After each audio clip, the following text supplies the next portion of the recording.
This is Montage with your host, Ralph Rennick. Welcome back. Tonight on the first montage of our new season, our fifth incidentally, you'll see a bold new plan for redeveloping part of Miami Beach.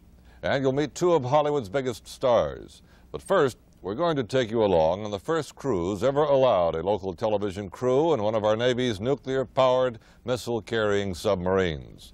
The Lewis and Clark picked up Gary Craven and our crew at Port Everglades on July 3rd and took them out in the Gulf Stream for a dive.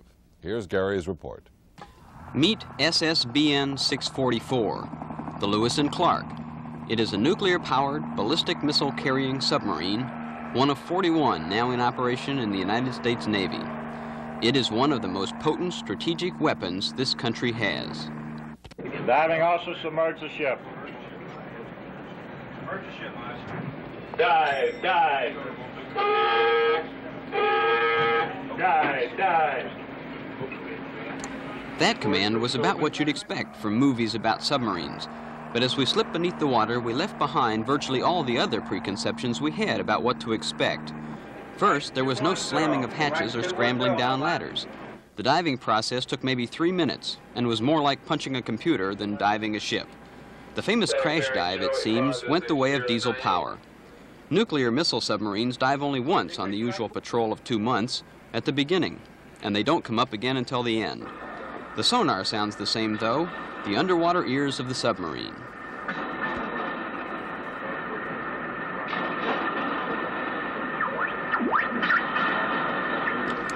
That whistling noise you're hearing now, though, is an intruder, a friendly porpoise come by to see how we're doing. A lot of what we saw in the submarine we couldn't see. All the red covers are over classified secret equipment. The submarine itself has only recently been opened for public view. But there is plenty we can tell you about the sub. It is 425 feet long, displaces 8,250 tons, and has a single propeller driven by its nuclear reactor. What is called the sail on top holds the periscopes and is flooded when the ship submerges. The control center that you've been seeing is in blue right under the sail, and the green in front is the torpedo room. There are 4 forward torpedo tubes and none in the rear. A complex maze of machinery really shows here, but there are no torpedoes on board today. In the center section again, where are most of the control rooms and all of the living quarters for the 149 men who man the ship. The second and third levels down have cozy sleeping sections for the crew. Submariners are carefully selected and screened, and their bearing is more business than boisterous. The average enlisted man and officer will spend about 3 years on board. Now, we work in a cyclic schedule, a patrol and then we're off, and then a patrol and then we're off. And each time we're off, we lose about 20% of the crew, and 20% new people come on board. So it's a constant turnover, but not a large turnover, not a large percentage. So guys get to know each other pretty well. What you do is you ride around underwater on this big bomb. Does the pressure get to the people? Does that get to you? No, not at all, really. I think most of us feel the job is important, and that takes up, can make up for a lot of problems, potential problems. We have a lot to do. Each man will normally spend 8 hours per day on watch. Then there's off-watch work, paperwork, maintenance. Sometimes equipment breaks down that you got to get back on the line, so a guy may spend a fair amount of time working on his own equipment, fixing it if it happens to be broken. Plus we have movies, and we've got closed-circuit TV. We read a lot of books, and guys bring projects with them, lettercraft and things of that nature. It's certainly not a boring time at all. There's always something doing. Submariners all volunteer for the assignment and work hard to gain entrance to the 10,000-man force. Many are family men and appreciate the regular patrol schedules and liberal vacation time that submarine work provides, as opposed to surface ship duty. They are a small crew as ships go, and work underwater creates some unusual conditions. People come down with, have a lot of colds, you know, and this sort once when the atmosphere is closed up at first and then just goes away, and you're pretty much free of anything of that nature. Have you had to deal with the psychological problem of confinement in a submarine, you know, claustrophobia, I guess? Very rarely. There have been isolated cases, but nothing acute or chronic to the point of taking one off immediately or something of this nature. Everything you've seen so far in this $200 million ship is here to serve one purpose. In the next section back, the missile compartment, 16 tubes carry 16 Poseidon ballistic missiles. The solid fuel, two-stage, self-guided, nuclear-tipped missile in each one of these silos can destroy either a major military installation or an entire city. They can be fired with the submarine still underwater, and on a regular patrol, they could be launched in a matter of minutes. The first nuclear missile submarine, the George Washington, was commissioned in 1960, and the U.S. feels it still holds the advantage in missile submarines. And a computer makes a submarine very independent. A submerged submarine is very difficult to find. It's tough for us, and we think we're pretty good at it. But submarines are getting quieter all the time, and to find in the state of the art as far as quieting a submarine gets better and better all the time. So to find a submarine out there with its missiles ready is a difficult task. Therefore, it's a pretty good deterrent. And I think that's the best reason to have a submarine ballistic missile system. Now, when most people think of submarines, they probably think of World War II sinking tankers and things like that. Does that exist anymore? Well, we do carry torpedoes, and whereas this ship, the primary purpose is strategic with its ballistic missiles. On the other hand, our nuclear attack submarine force, their purpose is to seek out submarines first, anti-submarine warfare. But secondarily, and in some cases it would be just as important, to seek out surface enemy ships and sink them. We have the torpedoes to do that. This Navy film shows us the point of it all, an incredibly lethal weapon that's almost impossible to find. But in a ship that's on its own for 2 months at a time, there also have to be safeguards.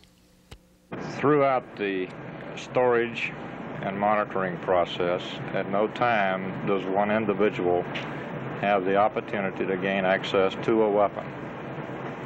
The weapons are maintained in a safe condition. There are certain specific peacetime safety rules that must be met until the time we receive presidential authority to release the nuclear weapons. And prior to that time, there is no means whereby that weapon can be detonated. The ship never sends a message when on patrol, but it constantly listens to home base, even while it's underwater. The radio room and the back part of the ship, the nuclear reactor and the engine room, were off limits to us. But back in the control center, the complexity of the ship comes out. How can a missile hit a target 3,000 miles away if it doesn't know where it is to start with? The ship's internal navigation system feels every movement of the ship, speed, direction, currents. Huge gyroscopes, radar, sonar, and even a space satellite hookup pinpoint the ship at every instant. The ship is 12 miles from land. Technical marvel that this ship is, the greatest danger was from running into somebody's 20-foot runabout when we surfaced. Passing 200 feet, sir. Well, I had 1/3. 1/3, Helmut. It's okay, 1/3, sir. Very well.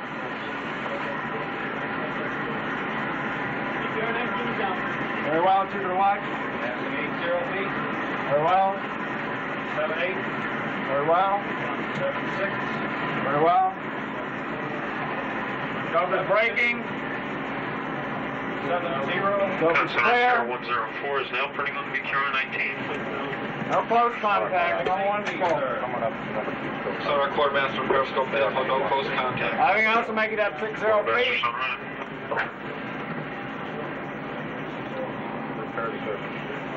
Having also make it up 60 feet. 0 feet, aye, sir. 70. Watch and 1MC, prepare to surface. 1MC, prepare to surface, aye. Actually, there is some danger of coming up under a freighter that's lying to and not making any noise. But this day all went well, and as the crew cracked the hatches going up to the bridge, we began to feel the roll of the ocean once again. When the ship is underwater, it doesn't even feel like it's moving, much less at sea. It had been a very comfortable, quiet ride. As we steamed back into Port Everglades that afternoon, there was a growing excitement among the crew. Shore leave was to begin, and the 4th of July was tomorrow. And for this crew from Charleston, South Carolina, A weekend of R&R in Fort Lauderdale seemed like an appropriate pause before the start of their next 2 months' patrol somewhere under the ocean.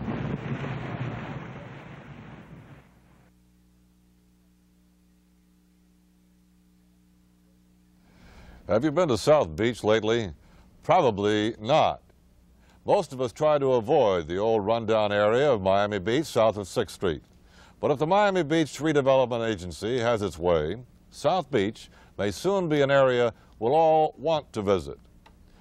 You know the south end of Miami Beach. It's an odd conglomeration.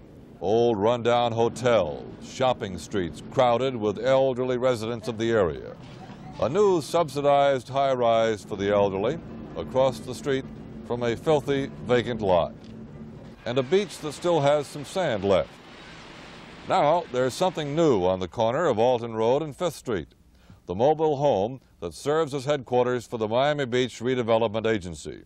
Executive Director Steve Siskind and his team of planners have recently completed work on the first edition of a plan to create a whole new South Beach. We asked Siskind to show us some of the highlights. The primary new concept of the plan is to take and mirror in a microcosm what Miami Beach really is. Miami Beach is a city of perhaps 30 to 40 islands already, but there's no real image of it as an island community except that you come by causeway. So one of the concepts of the plan itself is to show that this is a small island community, and right along 5th Street, which will be one of the first, major canals into the area. Basically, we have established a major traffic pattern within the plan to kind of define the area that we're talking about. When you come across the causeway, there would be a loop road that would continue through the project and be able to loop right back, right back out. And this blue area is this canal system that we've discussed as the major image theme, not unlike a Venice or an Amsterdam type of concept that kind of links together and makes a harmonious plan out of it. The pink, red areas are commercial plazas, shopping areas, Fisherman Wharf type things. The orange areas, which occur in different places in the plan, are primarily hotel, tourist-oriented areas. The green areas are parks, recreation areas. This particular park will have Tivoli Gardens type of concept in it that is amusement, entertainment, restaurants, etc., in a pedestrian-oriented environment. It's only served by pedestrian bridges and will be a major entertainment center for the city of Miami Beach. The yellow areas, which are several, as you see them in the plan, are for different levels of income and hopefully to solve some of the Miami Beach, South Beach housing problems. Some of the concepts that we have been talking about, the water taxi system, the parks, etc., we've had our architectural consultants develop some concept sketches on. As an example, in this blue area coming into the central area of this hotel, as a concept, would have this as an idea where a water taxi could come right up into the central area of the hotel with a big volume space, hopefully open air because we've taken allowance of the fact that the air would circulate through the lobby, and come into a reception area where there would be lounges and restaurants looking down into this area and back over the project area is an exciting, dynamic idea as a concept, from the standpoint of a hotel. Additionally, just the major entrance into the site itself, 5th Street, is shown here as a concept of the canal running actually right along this entrance where we are coming into it, and also reflects a very interesting concept, and that is that the buildings are not envisioned to be a rubber stamp, large developer type image, but that smaller developers could come in and do their own thing, and you'd have a feeling of individuality throughout the project, just as you have in South Beach now. But you could have cafes, there are walkways going continually along the water's edge. And this ties in with an overall architectural and environmental theme, which is shown perhaps best in this sketch, where our planners have told us that on the north side of the buildings, that staggered terraced buildings would be protected by the building itself from the sun and make pleasant outside patios, but on the south side of the building, deep balconies, protected areas for people to walk, to get out of the sun and the rain, and walk alongside the canal, possibly also under tree-lined areas. So that these concepts that are shown in these sketches show some very early conceptual ideas on how this area might be developed. As you can see, the agency's plan will require that many of the existing buildings on South Beach be torn down. But there is also an emphasis on saving worthwhile buildings in the area and in making sure that residents and business concerns in the area already will have a place to come back to when the plan is completed. The plan you just saw is a first draft. Before a final plan goes to the City Council for approval on December 1st, it will go through several versions and many changes. The Redevelopment Agency office at Alton Road and 5th Street is open to the public, and the agency wants to know what you think. Recently, our critic at large, Sam Hirsch, was invited to Washington, D.C. to see a press preview of Midway, a war film now playing in Miami. He also interviewed Henry Fonda and Charlton Heston, stars of the picture. Midway is a powerful war film about the Battle of Midway, one of the most important battles in our history and perhaps the history of the world. It was fought 6 months after Pearl Harbor when nothing seemed to stop the Japanese Navy in the Pacific. We had inferior forces, yet we won the battle. The movie shows why and how. It uses documentary film shot by both sides and shows death and destruction with terrifying accuracy. It's the first time in years that Hollywood has made a war picture on this scale. Charlton Heston plays a Navy captain. He's a fictional character whose story merges with those of the real war heroes who fought so bravely in the Battle of Midway. I asked Heston what the film says about war. I think it deals with, as I said, an attempt to present the events of the battle, and also to demonstrate the remarkable capacities of the human animal under stress. Not only the individual courage, the heroism of the heroes of record of the battle, like Admiral Nimitz and Gay and Leslie and all the Rochefort who broke the code and so on, but the anonymous heroism of the hundreds, thousands of officers and men of both navies, if you will, who showed how much more than you can expect of a man can do. Speaking of heroes, you seem to be cast in the heroic mold. You've played biblical heroes, you've played historical heroes. Is that because you're a big man? Is that because you project those larger than life? In several cases, it's because I have a fortunate resemblance to some of the men I've played. I can be made to look extraordinarily like Andrew Jackson, yes, a little like Thomas Jefferson, very, very much like Michelangelo. And if not like Moses, nobody knows exactly what he looked like, at least like Michelangelo's. You always bring such humanity to the roles. Is that part of your effort to keep them from being wooden?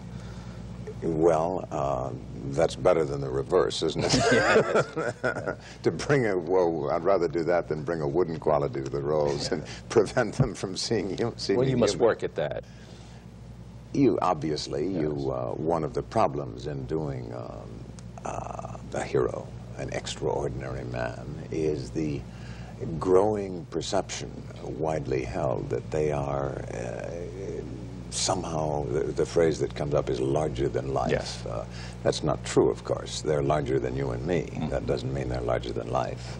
I believe in the extraordinary man. And I know that you've come up through theater, television, and then into films. Would you have done it any differently with hindsight? I would like perhaps to have had a few more shots at some of the good short roles. The brass ring came by very early for me, and of course I'm glad of that. I'm glad for the way things have worked out for me. I would be afraid to change anything for fear it might turn out differently. Henry Fonda plays Admiral Chester Nimitz, a silver-haired commander under whom he served on Guam. It's his first movie in years and is a return to those legendary heroes he's so famous for. Though just recovering from an illness, the star answered my questions with enthusiasm. What does the picture say? Is it an anti-war picture, or is it a picture that glorifies the war effort, if you had to think about it? Well, I hadn't thought about it. I saw the film 4 nights ago and was very moved and impressed by it as a war picture. I think any war picture is anti-war just because it's so horrible to watch that you don't want to ever listen to it or have anything to do with it again. I think it's interesting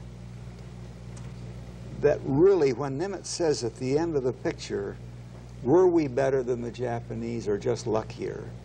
Because there was so much luck to do with where ships were in position and whether you saw a ship through a cloud mass or not through it, through whether a plane did. A great deal of it was luck.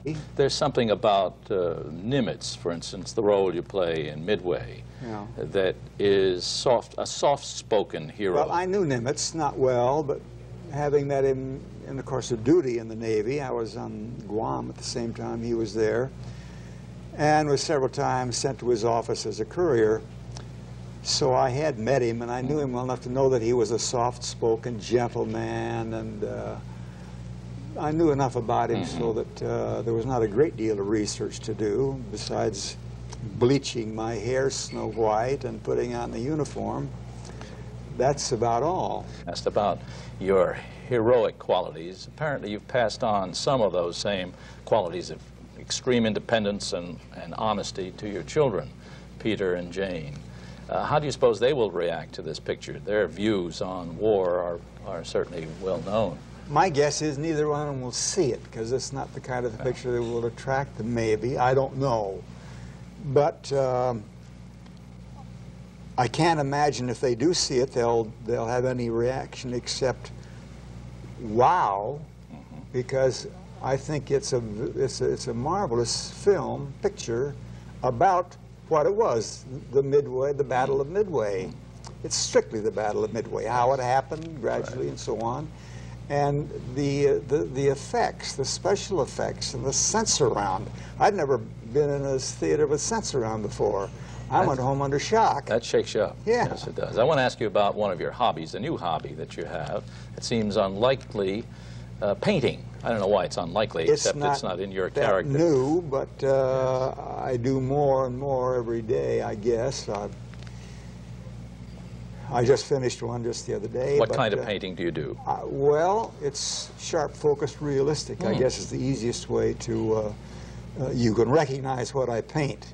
You paint from photographs or from memory? No, I paint from real objects. I mean, I paint that. I paint a bunch of fruit. If I had a basket with a loaf of bread in it, or a bunch of grapes with an apple. I'd love to see a self-portrait of you one of these days. If you think about it, try one. It'd be very interesting. Thank you, Henry Fonda. I wish you well. Nice to talk to you.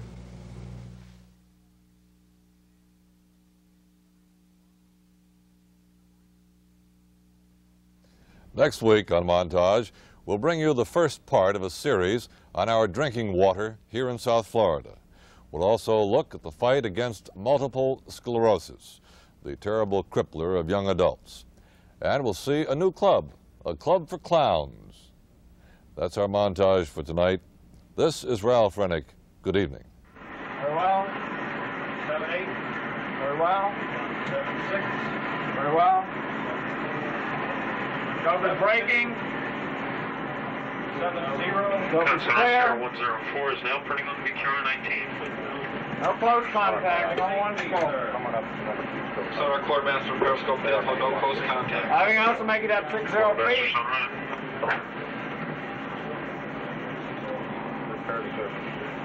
Having also make it up 60 feet. 0 feet, aye, sir.